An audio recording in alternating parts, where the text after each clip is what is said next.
Otez pas tous, bien-aimés frères et sœurs, le Congo est une poule aux œufs d'or, interdit d'accès aux Congolais eux-mêmes, la RDC. Incroyable. Tout le monde, tous les pays du monde qui voulaient se servir, sont venus se servir. Sauf les Congolais. Et il y a des présidents, notamment africains, qui sont soutenus par les Occidentaux, notamment européens, qui pensent que ça doit continuer. Parce qu'ils se rendent compte que Donald Trump, quand il arrive, il veut prendre le dossier en main.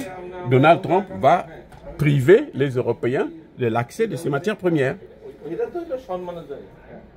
C'est la seule chose qui permet à ce que moi je soutienne Donald Trump. Je le soutiens, mais alors 100%, parce que Donald Trump va nous enlever au moins une partie de voyous, de pilleurs et de tueurs. C'est-à-dire les Européens et certains pays africains. Regardez. Pourquoi j'ai dit que le Congo c'est une poule aux odeurs? Les œufs là, en or là, qui jaillissent, qui sortent, qui sont pondus en RDC. Les Congolais eux-mêmes n'ont pas le droit de jouir de ça. Au point où on entend des gens faire des commentaires, ils disent que non, dans les accords que Tshisekedi va signer avec les États-Unis, eh ben les minerais du Congo là, hein, quand les États-Unis vont venir, ils vont prendre, ils vont extraire, ils vont aller développer ça au Rwanda. Encore une autre folie. Ceux qui disent ça là, ce sont des enculés. Ils ne valent rien. Bref, regardez. L'Angola pillait le pétrole congolais. Les amis. L'Angola, là, ils prenaient le pétrole congolais. C'est pour ça que quand on pour tuer Laurent Désiré Kabila, on a corrompu Dos Santos. Parce que ce sont les Angolais qui assuraient la garde de Laurent Désiré Kabila. La garde rapprochée était angolaise. On ne pouvait pas tuer Laurent Désiré Kabila sans que les Angolais ne puissent intervenir. Quand il est assassiné, Dos Santos se trouve au Cameroun, pour un sommet de l'Afrique centrale. On lui dit, mais ton ami est assassiné, là. Il a été fusillé. Vous savez quoi? Il n'est même pas venu, il n'a pas envoyé son avion pour venir le chercher, au moins comme ça on va tenter de le sauver. Celui qui a envoyé son avion, c'était le Zimbabwéen, Robert Mugabe. C'est lui qui a envoyé un avion d'urgence médicalisé. Allez-y le chercher, vous l'amenez quelque part, probablement chez lui pour le soigner. Mais c'était trop tard. Dos Santos n'a pas bougé. Il est resté à son sommet tranquille parce qu'il était complice. Puisque lui, c'était bien, c'est que lui prenait le pétrole congolais.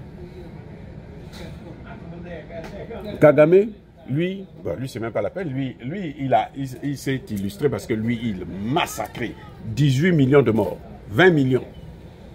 Il a massacré. Lui aussi prenait l'or, le cobalt, le coltan, tout ça. Museveni, le lac Albert. Museveni volait le pétrole aussi. Ça, c'est l'Ouganda, voler le pétrole. Le Kenya, avec Urutu, je ne sais pas quoi, la Kenyatta, là. À un moment donné, il s'est même dit, oh, le Congo était tellement mal géré, hein, il faut que nous, on puisse prendre ça, nous, on puisse... Il voulait quitter le Kenya pour venir gérer le Congo. Il s'est dit, non, ce que nous voulons là, ça ne suffit pas, il faut que je vienne moi-même, je m'installe au Congo, et puis je prends les matières premières du Congo et je gère ça. Et la plupart des pays africains autour de la RDC se servaient. Peut-être pas le Centrafrique, parce que le Centrafrique était aussi dans des problèmes tellement graves avec les rébellions et autres. Mais ça dit que c'était une poule qui pondait des œufs en or, et puis tout le monde pouvait venir manger, faire la fête, sauf les Congolais de la RDC, sauf les Congolais. Et alors, le problème, c'est qu'il y en a qui pensent qu'il faut que ça continue. C'est pour ça que tout le monde était content que Kabila soit là. Kabila connaissait tout ça, mais Kabila fermait les yeux. Parce qu'il était rwandais, donc pour lui, c'était une bonne chose. L'essentiel que lui, il s'enrichissait. Et puis, le Rwanda prenait une partie du territoire. Donc, le compte est bouclé, la situation est réglée. Voilà ce qui s'est passé en RDC, les amis. Ce n'était pas une situation où on peut apprécier un peu, mais vraiment, c'était la criminalité d'une manière sans limite, sans fin. C'était trop développé. Tout le monde, hein, chacun vient, il se sert. Donc c'était la fête, la RDC, la fête. Mais les Congolais étaient autour pour ramasser les miettes. Sinon, on les chassait même. Quand ils venaient seulement pour regarder ceux qui sont en train de faire la fête, on les massacrait.